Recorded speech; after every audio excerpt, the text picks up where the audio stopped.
Talking about AJTs that you're going to induct, the Advanced Jet Trainer Hawk, how is it going to change the training pattern or the training envelope of your pilots?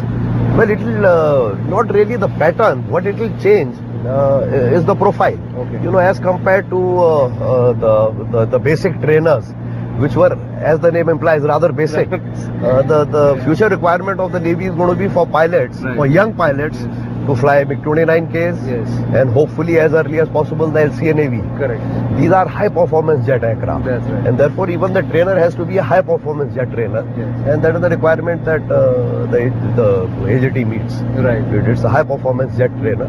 Talking about that initiative, similarly, IONS was one of the initiatives that the Indian Navy was also, involved with other navies perhaps. How has IONS shaped up and how do you see the future of IONS? Well, IONS actually was pioneered by the Indian Navy. Exactly. It was a concept mooted by the Indian Navy and again quite like Milan.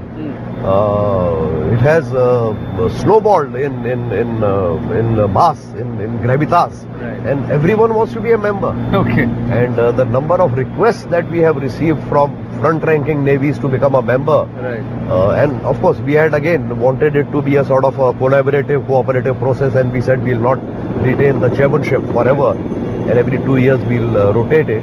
So it rotated from us to UAE and then on to South Africa. Next year it is slated to go to Australia. So what about anti-piracy? I mean, piracy operations, actually now the piracy incidents have come down.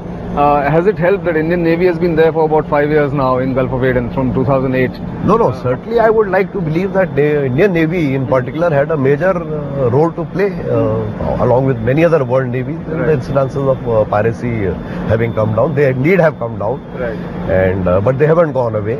So till the time that risk is sort of eliminated, we cannot stand down on our presence. So far as we are concerned, our commitment of assets continues to remain at the same level. Also, piracy has now started cropping up in other areas. You hear of instances of the west coast of Africa. Of course, we don't want to reach out there yet. But it has to remain a collaborative effort, and there is a great understanding amongst the world navies that Indian Navy played a most significant role in the Gulf of Aden. Right. Moving away from piracy, I'm looking at triads, for instance, our nuclear doctrine. Navy will have a major role to play in that. How are you looking at future, being part of that nuclear doctrine? I mean, globally, if you study, the most credible sort of resolution does come from SSBNs. Right. I narrated to you how our first SSBN is poised. And thereafter, depending on our experience with her, with our experience of having operated Chakra, the second time, we would evolve. And Chakra is also giving you a lot of, your crews a lot of experience about doing this. Absolutely. Are there any plans for the best sort of spin-off is we are able to train our future crews in-house, through recycling them through Chakra. There is no need to send them abroad. The first crew is there which has been trailed in great detail.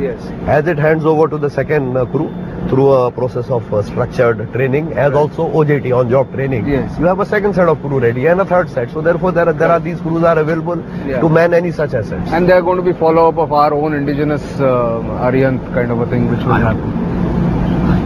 We would hope so.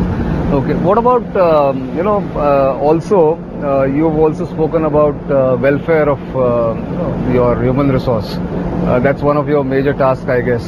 How do you manage that? Yeah, that remains a very sort of important consideration for us. And the particular attention we pay to personnel at sea. Because the ones who are ashore are pretty much covered by many other facilities. It is the personnel who are at sea on a ship like this or on a submarine like that. And amongst the more recent initiatives, one has been telemedicine through satellite link, as also radio links, which essentially means is whilst majority of ships do carry a medical team and a doctor, that doctor would perhaps not be too experienced. May perhaps not even be a specialist, must be what is called a general duty medical officer. So should a complicated medical case crop up on board, a case requiring surgery or a super specialist care, the options would be either to lift him by helo, put him ashore.